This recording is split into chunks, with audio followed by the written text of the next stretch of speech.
Today we're looking at some dynasty trades, some dynasty values, and what to do with these players on the dynasty market. But before we dig in, you need to click that subscribe button right now because we're looking at player values every day. We're going to be looking at training camp every day, looking at the player clips, seeing the risers and fallers in training camp to see who to buy, sell, hold, and trade, looking at your favorite team, your favorite rookies, and everything else. Click that button. Stop missing out.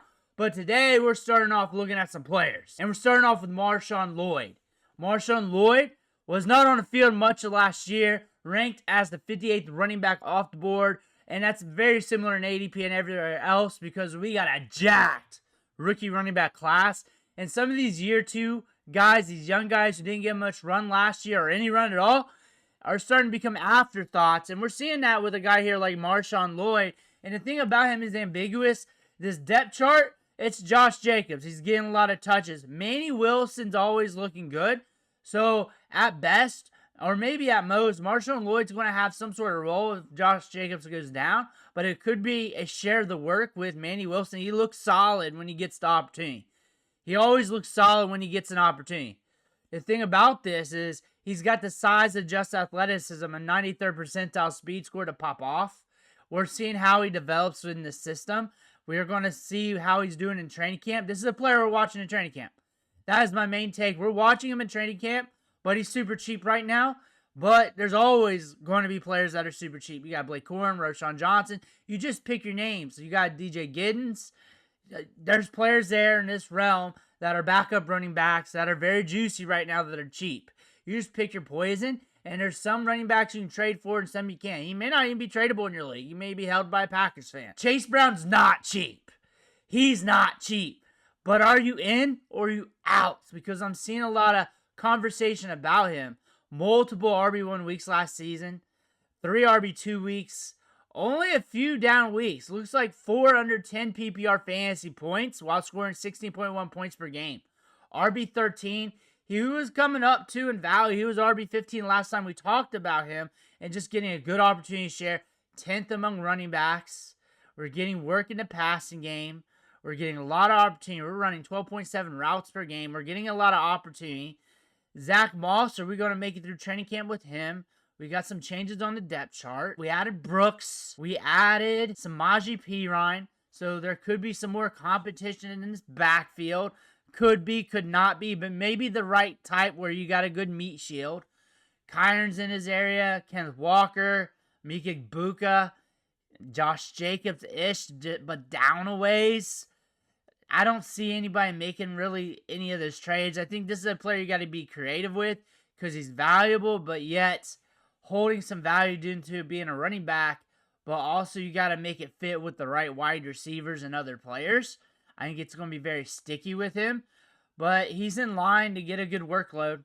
I don't see him like tailing off out of nowhere. Something's going to happen for that to happen, and it's outside of your control. I think he's ranked appropriately. I think he's valued appropriately if you want to keep diving on him. Kyle Pitts, though, he's starting to drop in value. He's starting to lose a little bit of steam. Tight end 10 the last time we talked about him. Tight end 13 now. And we had some tight end 1 weeks, which overall, when you hear that term, doesn't really matter. 11.6 points per game, 15.8, 13.5, 25.1, 14.4, while scoring 7.7 points per game. His low games can be horrendous. He can also give you that upside. 4.3 targets per game. That's rough. On the high, 9. On the low, 1.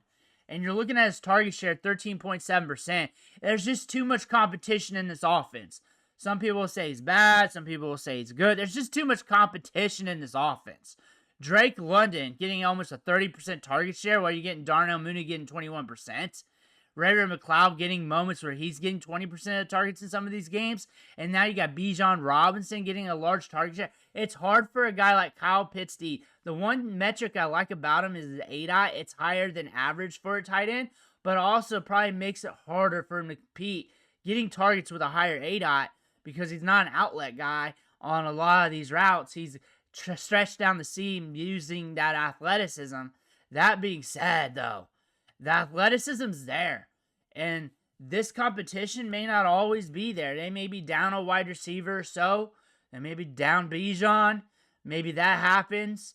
The cheaper it gets, the more I like him. And maybe one day we're in a different situation, and maybe you need to capitalize on that. Looking at the contract here, it could be sooner than later. And looking at where he's ranked, I mean, you're looking at running backs with upside, with juice. After that, you got some veterans and some cheap rookies.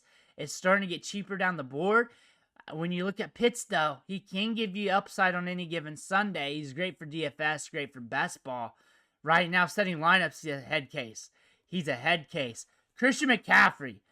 Honestly, I'm here just to see whether you're in or you're out. When I'm looking at underdog ADP right now, he's getting drafted in the first round, and he's rising to ADP. Every 2 weeks, he's up a few slots. When I look, every 2 weeks, the market's saying they're dumping back in. So if you have him right now, more than likely, if we get through training camp unscathed, due to that underdog ADP, that's letting me know, that's a signal that the market's starting to get back in on Christian McCaffrey. So he's going to be more liquid. I'm not going to say sell, but more liquid, more obtainable, but more able to get rid of in your leagues if you're looking to get outs. Now to the start of the season, after we start getting snaps, if he gets hurt again, that's going to be a crisis situation.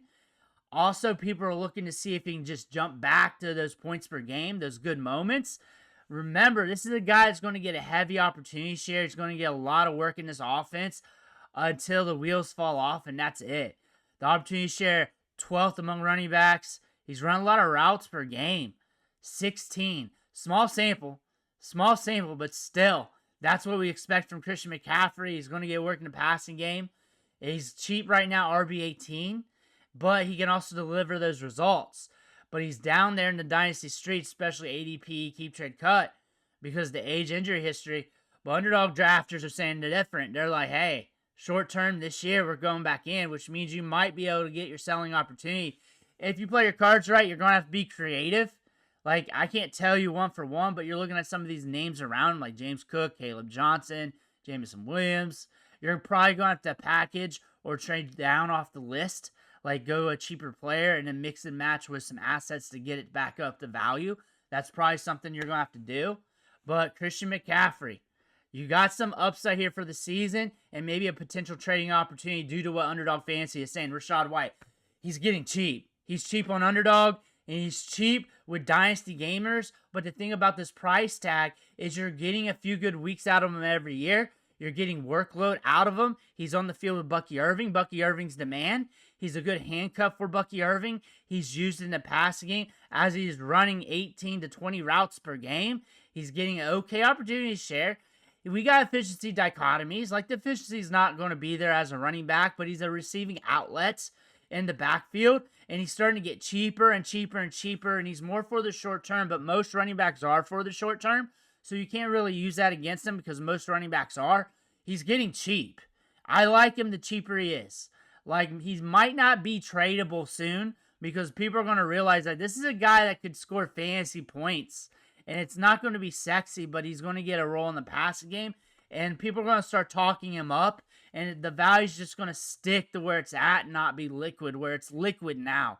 But he's cheap. Ramondre Stevenson area. Honestly. Jarquez Hunter area. Jonathan Brooks area. That's how cheap he is, but he's going to get you some production. Maybe 3 to 4 RB1 weeks, a couple RB2 weeks, and a lot of down games.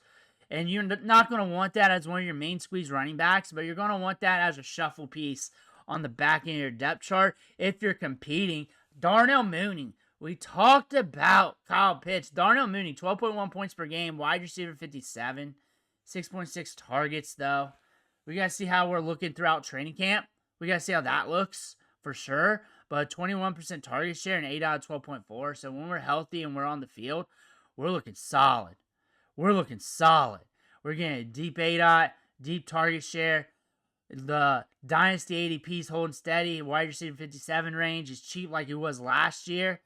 But the numbers are saying, hey, keep looking at me. Keep looking at me. We're cheap on Underdog.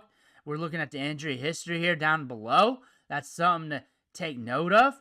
But we're also looking at the contract. This could be one of the last few seasons you got with him as a Falcon. You're also looking at the new quarterback. So there is some questions here as we're rolling with Penix. But you got Tank Dell, Marvin Mims, Dubs in his way. Rashid Shaheed's there. Running back wise, I like the Rondo area, somewhere around there. He's cheap though. He's cheap, so if you're looking for that, getting good target share in ADOT around 20% and an ADOT that's in the double digits. Hunter Henry, tight end 33.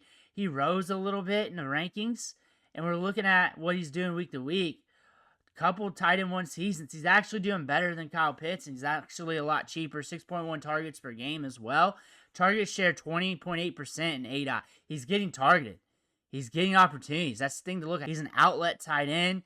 Drake May likes to look his way. We got an out on our contract in 2025.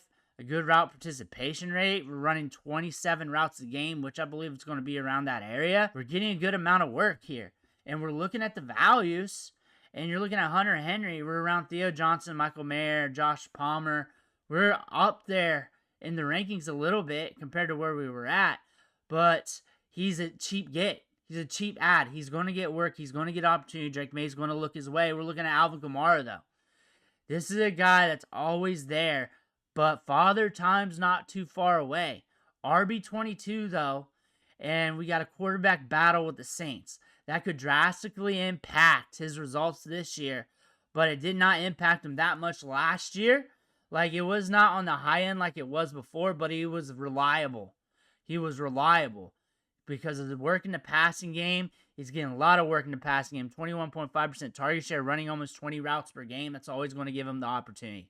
That's always going to do that. Almost 1,000 yards rushing on top of that. And we're getting good efficiency metrics out of him still. So it looks like the fall off ain't happening unless it falls off the table instantly, which could, but it looks like we're still going to be holding strong this year unless those quarterbacks ain't working out. And that's a possibility. But RB22 and the production you're getting and the stability week to week, that's solid. And you're looking at a running back here that's mixed in with some cheaper veterans that's mixed in there. And the contract-wise, if they want to make him a Saint forever, he's probably going to be a Saint forever. And he's going to be on your team for a little bit longer than this year for sure. He's not going to just pony it up and leave. And he's going to be using the passing game wherever he goes. He's always going to be electric. I think Alvin Kamara, cheap get. I like him best in underdog with that upside to spike weeks. I'm kind of concerned about the quarterback play. I like him best in redraft because he's always a good value. I miss that RB dead zone, and he just always cashes there. In Dynasty, you got to worry about the next few years. But I don't think Alvin Kamara is going to fall off the table unless something happens. Let me know what you think in the comments below when I hear about that. Make sure you hit that subscribe button on the way out. One thing for watching. Catch you on the next video.